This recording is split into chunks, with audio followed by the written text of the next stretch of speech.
ভগবান শ্রীকৃষ্ণ বলেছেন, অন্যের পথে শয়তান পাশে থাকে যাতে ধ্বংসের পথে চালিত করে, সত্যের পথে ঈশ্বর পাশে থাকে।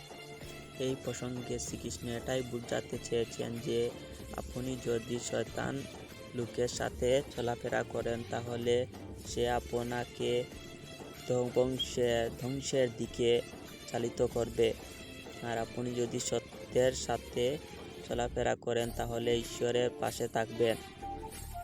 এবং কুরুক্ষেত্রে দুর্যোধনের পরামর্শদাতা ছিল শকুনি, কিন্তু অর্জুনের পরামর্শদাতা ছিলেন স্বয়ং কৃষ্ণ। আর এই প্রসঙ্গে শ্রীকৃষ্ণ বুঝাতে চেয়েছেন, কুরুক্ষেত্রে দুর্যোধনের পরামর্শদাতা ছিল শকুনি, সেই জন্য তার সমস্ত অহংকার ভেঙে চুরমার হয়ে গিয়েছে, কিন্তু অর্জুনের পরামর্শদাতা ছিলেন স্বয়ং শ্রীকৃষ্ণ, সেই জন্য তিনি যুদ্ধে জয়লাভ করেছিলেন। তাই সত্যের পথে চলুন, তাই সবাই সত্যের পথে থাকুন। ভগবান তোমাদের মঙ্গল করবে। হরে কৃষ্ণ।